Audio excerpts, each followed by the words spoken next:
been a year of stunning headlines from the border, beginning with the capture of El Teo, the gang leader believed to be responsible for 300 murders, the discovery of smugglers' tunnels resulting in the seizure of hundreds of tons of drugs, and the arrest of an alleged 14-year-old assassin born in San Diego. With me to recap these stories and give us a glimpse of how new leadership in Tijuana may impact the year ahead is KPBS border reporter Amy Isackson. Amy, welcome and Happy New Year. Thank you. Likewise.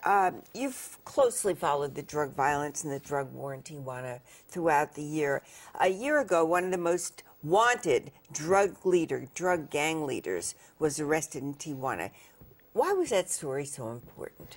As you said, he was the most wanted, and he was responsible for wreaking havoc on the city. He was originally with the Arellano Felix drug cartel, the dominant cartel in Tijuana. He broke away, and the leader of the Arellano Felix cartel said, you know, I don't like how you're acting, you're kidnapping, you're causing too much attention from the authorities.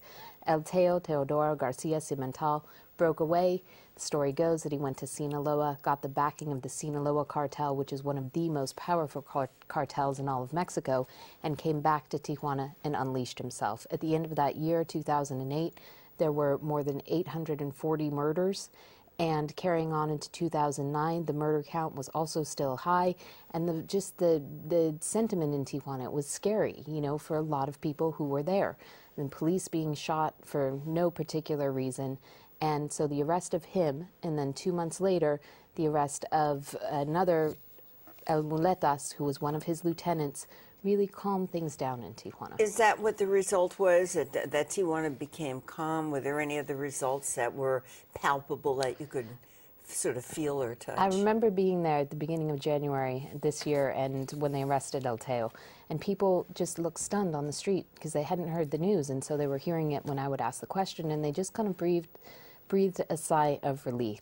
And it has helped change the sentiment in the city, combined with a lot of other things. The city just feels better. There are more people out in the streets.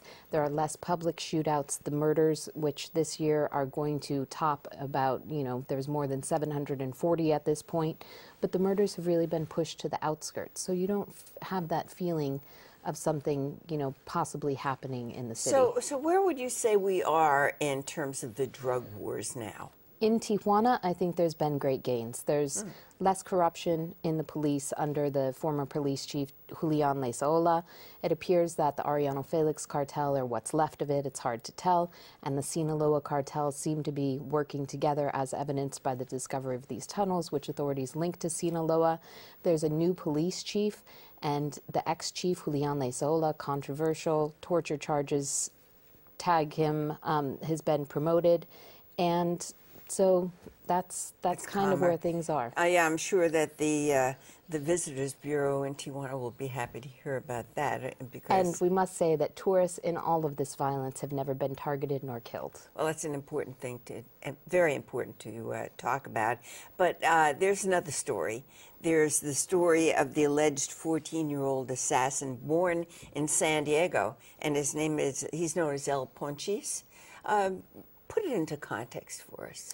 I think there's two things. One, this has gotten a lot of media attention because it is shocking. It's a 14-year-old boy who says that he decapitated people for a drug cartel and was drugged and conscripted into doing this.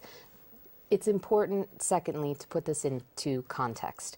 You know, it's garnered headlines. People think, oh my God, that's what's happening to youth in Mexico. And to a degree, it is. There's a Tijuana congressman who says that 50,000 children in Mexico are caught up in the cartels. They're not all decapitating people. Often it's more like gangbangers, kind of, you know, the 10-year-old kid on the corner in an area that's controlled by gangs who watches out and gets paid $10 to deliver drugs here or there. Well, before I let you go, the unusual story about the discovery of border tunnels. Tell us about that. 2 tunnels, Election Day and Thanksgiving Day, big sophisticated tunnels. Authorities tie them to the Sinaloa cartel. Record pot seizures, more than 50 tons here in the U.S. connected with those. And just quickly, there's a new mayor and a new police chief in Tijuana. Do you expect any changes because of that? It really remains to be seen. That many people said when the police chief Julian Lesola, the mayor Ramos, and the army general were all working together, that it was kind of an alignment of the stars. And so it remains to be seen, is it personalities or is it the strength, the new strength of the institutions in Tijuana, and the new personalities don't matter. Thank you very much, Amy Isackson. Thank you.